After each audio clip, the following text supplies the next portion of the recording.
Nah, Mas Michael, Mbak Esa, tadi kita sudah membahas sedikit ya yang seru-seru, yang asik-asik nih ya dari kemarin yang disampaikan oleh pemerintah begitu ya, bahwa memang dari PNS sendiri akan ada kenaikan gaji sebesar 8% di tahun 2024. Kemudian kita juga akan membahas lebih dalam lagi terkait dengan asumsi makro di dalam APBN 2024. Ini banyak banget nih hal-hal menarik, tapi yang menjadi perhatian utama nih ya, baik dari Mas Michael dan juga Mbak Esa terkait dengan asumsi yang disampaikan dan juga RAPBN seperti apa?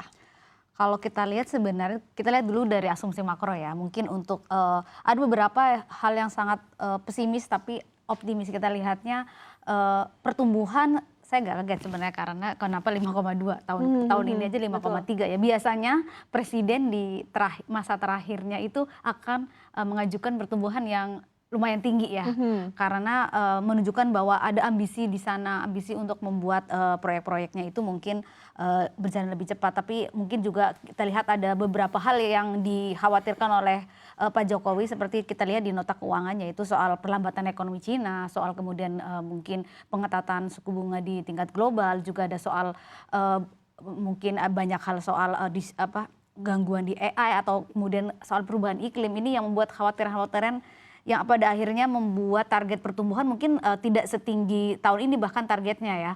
Kemudian kalau kita lihat sebenarnya di angka inflasi itu sangat optimis ya, 2,8, dan kalau kita lihat sebenarnya dari kinerja Pak Jokowi 2015 maaf sampai terakhir, mungkin yang perlu diacungi jempol memang inflasi itu paling baik, walaupun tahun kemarin melonjak karena kita lihat ada kenaikan subsidi BBM, menurut saya wajar-wajar aja. Kemudian mungkin saya yang agak optimis mungkin di rupiah ya, karena 15.000 sementara angka sekarang sudah 15.300, dan persoalannya adalah The Fed sepertinya masih akan ngotot nih ya kebijakan hawkisnya.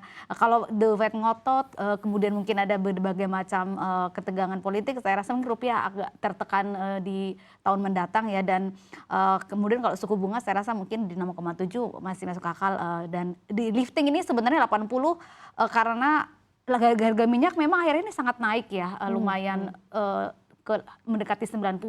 Tetapi saya rasa kalau kemudian suku bunga naik, kemudian ekonomi global tertekan, harga minyak juga akan melandai ya. Dan kalau lihat mungkin di lifting minyak nih sama gas, kalau lifting minyak mungkin sepertinya memang pemerintah sudah hopeless ya untuk menaikkan, bahkan ini tidak sampai 700 ya, artinya bahwa semakin tua juga, semakin sumur-sumurnya mungkin semakin tua. Jadi saya rasa di lifting minyak ini pemerintah sudah sangat realistis ya, karena bagaimanapun memang susah sekali mengejar lifting minyak.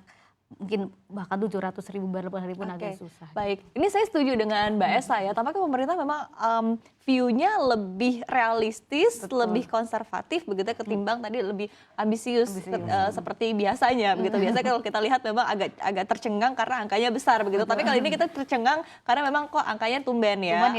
Cukup realistis dan konservatif begitu ya. Tapi dari Mas Michael tadi sudah disampaikan poin-poin dari Mbak Esa begitu yang cukup bikin tercengang, yang menjadi perhatian apa. Dari Mas Michael sendiri apa, Mas?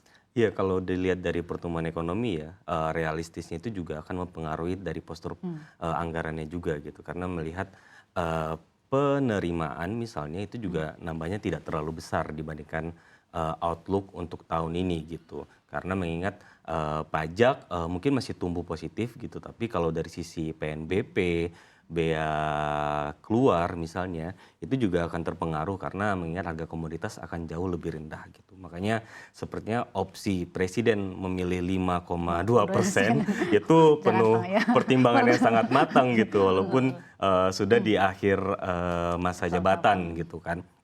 Nah, di sisi lain juga kita lihat ada hal yang cukup bikin was-was, itu investasi gitu. Karena di tahun politik seperti biasanya nggak banyak pemodal, pengusaha gitu yang mau mengeluarkan uang jauh lebih besar untuk berinvestasi di sesuatu yang tidak pasti gitu. Wait and see dulu Wait and see dulu gitu. Jadi makanya pemerintah cukup berhati-hati menetapkan pertumbuhan ekonomi, walaupun kita lihat ada sisi yang positif untuk bantuan sosial itu dinaikkan lagi di tahun depan gitu. Itu juga bakal mendorong pertumbuhan ekonomi yang cukup besar. Oke, baik, menarik ya tadi dari sisi asumsi makro. Kemudian kalau kita lihat, kita beralih ke RAPBN 2024, ini juga ada angka-angka yang menarik begitu ya, seperti misalnya program food estate ini juga kembali masuk ke dalam prioritas. Padahal sebetulnya kemarin kita juga sudah lihat gitu ya kritik-kritik yang disampaikan begitu ya, bahkan termasuk dari partai sendiri begitu menyampaikan kritik tersebut begitu. Nah, tapi dari Mbak Esa dan juga Mas Michael, poin utama yang perlu diperhatikan dari RAPBN 2024 apa saja?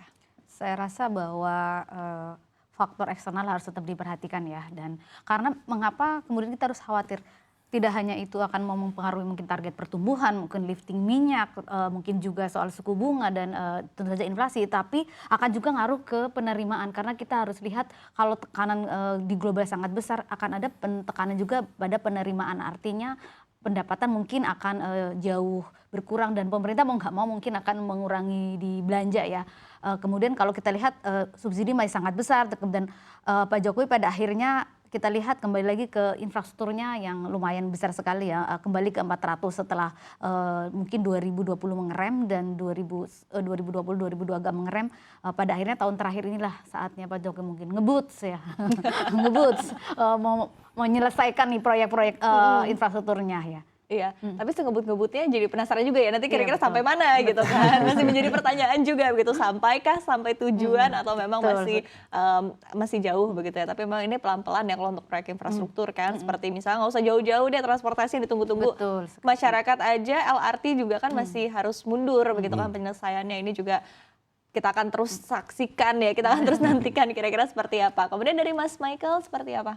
Iya, kalau saya lebih melihat dari sisi bantuan sosial ya, karena tahun depan itu El Nino masih cukup mengkhawatirkan gitu. Artinya pemerintah cukup khawatir nih isi perut orang banyak ini nggak bakal terpenuhi gitu. Makanya bansos itu diperlukan minimal untuk membantu hal-hal kebutuhan dasar seperti pangan, khususnya beras ya, khususnya beras gitu. Karena kalau sempat beras bermasalah itu efeknya bisa kemana-mana, inflasi, termasuk gejolak sosial juga bisa muncul dari perkara orang gak makan nasi gitu kan. Makanya bansos dianggarkan jauh lebih besar dibandingkan tahun ini supaya masyarakat kelas bawah itu bisa terbantu gitu.